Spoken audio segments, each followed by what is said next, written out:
আসসালামু আলাইকুম। আশা করি সকলেই ভালো আছেন। প্রিয় চাকরি প্রত্যাশী ভাই বোনেরা, সড়ক পরিবহন ও সেতু মন্ত্রণালয়ের নিয়োগ সার্কুলার প্রকাশ করা হয়েছে। যেটাতে কিন্তু বর্তমানে আবেদনও শুরু হয়েছে। তো এটা কিন্তু সরকারি নিয়োগ সার্কুলার এবং স্থায়ী নিয়োগ সার্কুলার। বাংলাদেশের যেকোনো জেলার যেকোনো প্রার্থী এই সার্কুলারে চাইলে আবেদন করতে পারবে। তো এই সার্কুলার নিয়ে আজকে আমি বিস্তারিত তথ্যগুলো আলোচনা করার চেষ্টা করব। এখানে পদের নাম রয়েছে, পদসংখ্যা, তারপরে বেতন স্কেল, গ্রেড, তারপরে আপনার আবেদনের জন্য শিক্ষাগত যোগ্যতা, অভিজ্ঞতা রয়েছে। সকল কিছুই কিন্তু রয়েছে এই সার্কুলারের মধ্যে। বিস্তারিত তথ্যগুলো অবশ্যই আপনারা সম্পূর্ণ ভিডিওটা দেখলে জানতে পারবেন। আর আমাদের চ্যানেলে যারা নতুন আছেন অবশ্যই চ্যানেলটিতে সাবস্ক্রাইব করে রাখবেন। বাংলাদেশের সকল সরকারি নিয়োগ সার্কুলারগুলো আমরা এই চ্যানেলে আপলোড দিয়ে থাকি। তো যারা নতুন আছেন আমাদের এই চ্যানেলে অবশ্যই চ্যানেলটিতে সাবস্ক্রাইব করে আমাদের সঙ্গে যুক্ত থাকবেন। তো ১ম যে সার্কুলারের পদের নাম সেটা হচ্ছে ব্যক্তিগত সহকারী। এটা হচ্ছে ১৩ গ্রেডে ৪ টি পদ রয়েছে। শিক্ষাগত যোগ্যতা চাওয়া হয়েছে কোনো স্বীকৃতি বিশ্ববিদ্যালয় হইতে স্নাতক ডিগ্রি সহ কম্পিউটার ব্যবহার সংক্রান্ত ওয়ার্ড প্রসেসিং অথবা ডাটা এন্ট্রি, টাইপিং ইত্যাদি সর্বনিম্ন গতি নিম্নরূপ হবে। সর্বনিম্ন বাংলাতে থাকবে ২৫ শব্দ, ইংরেজিতে থাকবে ৩০ শব্দ। তাহলে আপনি আবেদন করতে পারবেন। বিষয়টা আমি একেবারে সংক্ষিপ্ত করে একটু বুঝায় দেওয়ার চেষ্টা করি। এইটা হচ্ছে সরকারি নিয়োগ সার্কুলার, সড়ক পরিবহনের নিয়োগ সার্কুলার। বেশ কিছু পদের রয়েছে। ১ম পদের নাম ব্যক্তিগত সহকারী, এইটা হচ্ছে পদের নাম। এখানে মোট ৪ টি পদ রয়েছে ১৩ গ্রেডের। শিক্ষাগত যোগ্যতা চাওয়া হয়েছে আপনি অনার্স পাস করে আবেদন করতে পারবেন। আবার আপনি চাইলে ডিগ্রি পাস করেও আবেদন করতে পারবেন। যেহেতু ১৩ গ্রেডের চাকরি, সেই ক্ষেত্রে অবশ্যই কম্পিউটার সম্পর্কে অভিজ্ঞতার প্রয়োজন রয়েছে। বাংলা, ইংরেজি টাইপ করার গতি থাকলে আপনারা আবেদন করতে পারবেন। আচ্ছা। ২ নম্বর পদের নাম কম্পিউটার অপারেটর। এইটা হচ্ছে ১৪ গ্রেডের ৭ টি পদ রয়েছে। তো কম্পিউটার অপারেটর পদে আবেদন করতে আপনার শিক্ষাগত যোগ্যতা প্রয়োজন। যেকোনো স্বীকৃতি বিশ্ববিদ্যালয় হইতে বিজ্ঞান অথবা আপনি বিজ্ঞান শাখা থেকে আপনি যদি অনার্স পাস করেন অথবা ডিগ্রি পাস করে থাকেন, অর্থাৎ সায়েন্সের যে সাবজেক্টগুলো রয়েছে, সেই সাবজেক্টগুলো থেকে যদি আপনি অনার্স পাস করেন অথবা আপনি ডিগ্রি পাস করেন, আর কম্পিউটার সম্পর্কে যদি বেসিক দক্ষতাগুলো জানা থাকে, আপনি যদি টাইপের আ স্পিড থাকে, টাইপ করতে পারেন, তাহলে আপনি কম্পিউটার অপারেটর পদটিতে আবেদন করতে পারবেন। ৩ নম্বরে রয়েছে স্টোর কিপার, যেখানে একটি পদ রয়েছে। এখানে শিক্ষাগত যোগ্যতা চাওয়া হয়েছে কোনো স্বীকৃতি বিশ্ববিদ্যালয় হইতে স্নাতক ডিগ্রি, অর্থাৎ আপনি যদি অনার্স পাস করে থাকেন, আবার আপনি যদি ডিগ্রি পাস করে থাকেন, তবেই কিন্তু আপনি আবেদন করতে পারবেন স্টোর কিপার পদে। এইটা ১৫ গ্রেডের একটি পদ রয়েছে। ৪ নম্বরে রয়েছে অ্যাকাউন্টস ক্লার্ক, যেখানে একটি পদ রয়েছে। এখানে শিক্ষাগত যোগ্যতা চাওয়া হয়েছে কোনো স্বীকৃতি বিশ্ববিদ্যালয় হইতে বাণিজ্য বিভাগে স্নাতক ডিগ্রি, অর্থাৎ বিজনেস স্টাডিজ নিয়ে যারা, বিজনেস অ্যাডমিনিস্ট্রেশন নিয়ে যারা অনার্স পাস করেছেন অথবা যারা ডিগ্রি পাস করেছেন, আপনারা কিন্তু অ্যাকাউন্টস ক্লার্ক পদে আবেদন করতে পারবেন। আর এটা কিন্তু ১৬ গ্রেডের। ৫ নম্বরে রয়েছে সহকারী স্টোর কিপার, যেখানে একটি পদ রয়েছে।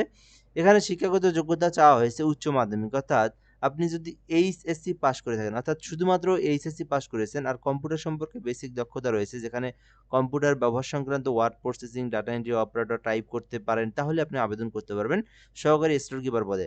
৬ নম্বরে রয়েছে অফিস সহকারী কাম কম্পিউটার মুদ্রাক্ষরিক। এখানে ৪ টি পদ রয়েছে। শিক্ষাগত যোগ্যতা চাওয়া হয়েছে উচ্চ মাধ্যমিক। অর্থাৎ আপনি যদি অফিস সহকারী কাম কম্পিউটার আবেদন করতে চান ১৬ গ্রেডের, এটাতে আবেদন করতে আপনাকে এইচএসসি পাস করতে হবে। এইচএসসি পাস আর কম্পিউটার সম্পর্কে বেসিক নলেজ জানা থাকলে আবেদন করতে পারবেন। ৭ নম্বরে রয়েছে সার্ভেয়ার পদ, যেখানে কিন্তু আপনার একটি পদ রয়েছে। শিক্ষাগত যোগ্যতা চাওয়া হয়েছে কোনো স্বীকৃত ইনস্টিটিউট হইতে ডিপ্লোমা ইন সার্ভে নিয়ে যদি আপনি আ একটা কোর্স করে থাকেন, একটা প্রশিক্ষণ থাকে আপনার, তাহলে আবেদন করতে পারবেন। অর্থাৎ সার্ভেয়ার পদে আবেদন করতে আপনাকে ডিপ্লোমা ইন সার্ভে কোর্সে সার্টিফিকেটধারী হতে হবে। যারা ইন সার্ভে নিয়ে যারা ডিপ্লোমা কমপ্লিট করেছেন আপনি আবেদন করতে পারবেন। ৮ নম্বরে রয়েছে ডাটা এন্ট্রি অপারেটর, একটি পদ রয়েছে। শিক্ষাগত যোগ্যতা চাওয়া হয়েছে উচ্চ মাধ্যমিক, অর্থাৎ শুধুমাত্র এইচএসসি পাস করেছেন এবং কম্পিউটার সম্পর্কে বেসিক দক্ষতা রয়েছে, তাহলে আপনি ডাটা এন্ট্রি অপারেটরে আবেদন করতে পারবেন। ৯ নম্বরে রয়েছে ড্রাফটসম্যান, যেখানে ৩ টি পদ রয়েছে। এখানে শিক্ষাগত যোগ্যতা চাওয়া হয়েছে কোনো স্বীকৃত বিশ্ববিদ্যালয় হইতে বা বোর্ড হইতে উচ্চ মাধ্যমিক। যারা শুধুমাত্র এইচএসসি পাস করেছেন এবং কম্পিউটার সম্পর্কে বেসিক দক্ষতা রয়েছে। আর এখানে বলা হয়েছে যে ১৮ মাসের একটা ড্রাফটসম্যানশিপের কোর্স যারা করেছেন, তারা কিন্তু এইটাতে আবেদন করতে পারবেন। এইটা ১৭ গ্রেড ৩ টি পদ রয়েছে। তো এই সার্কুলারে আপনার শিক্ষাগত যোগ্যতা অনুযায়ী আপনি যেটাতে ইচ্ছা সেটাতে আবেদন করতে পারেন। এখানে অনার্স পাস করে থাকলে উপরের পদগুলোতে আবেদন করতে পারেন। আবার আপনি চাইলে যদি আ এইচএসসি পাশের সরকারি চাকরি খুঁজে থাকেন, অর্থাৎ আপনি যদি ইন্টার পাস, এইচএসসি পাশের সরকারি চাকরির আবেদন খুঁজে থাকেন, আপনি মাঝখানের পদগুলোতে আবেদন করতে পারেন, কম্পিউটার অপারেটরের পদগুলোতে। তো এরপরের স্টেপ আমরা দেখব। আবেদন করতে আপনার বয়সটা হচ্ছে ১৮ থেকে ৩২ এর মধ্যে হইতে হবে। তাহলে আপনি আবেদন করতে পারবেন।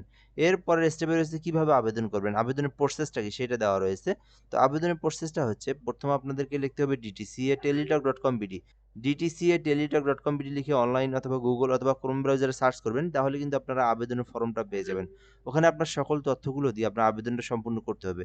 আর এই আবেদনটা কিন্তু শুরু হয়েছে ৫ এপ্রিল, যেটা কিন্তু ২৬শে এপ্রিল পর্যন্ত চলমান থাকবে। অর্থাৎ আপনি যদি এই সার্কুলারে আবেদন করতে চান 26শে ফেব্রুয়ারি পর্যন্ত আবেদনের সময় রয়েছে। এর মধ্যে আবেদন করতে হবে। আবেদন করার জন্য dtca.teletalk.com অনলাইনে প্রবেশ করে আপনারা আবেদনটা করবেন। আর আবেদন করতে এই লিঙ্কে প্রবেশ করে আপনার সকল পার্সোনাল তথ্য, এডুকেশনাল কোয়ালিফিকেশন, একটা ছবি, একটা স্বাক্ষর এগুলো আপনারা ফটোশপের মাধ্যমে সাইজ করে আপনারা আবেদনটা সম্পূর্ণ করবেন।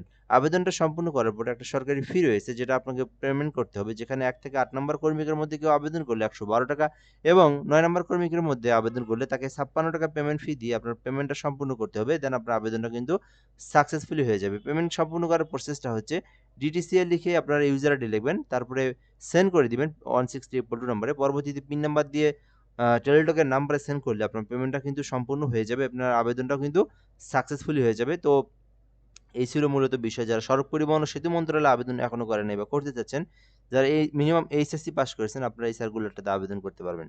তো যাই হোক এ পর্যন্ত আজকের ভিডিওটা। ধন্যবাদ, ভালো থাকবেন। আসসালামু আলাইকুম।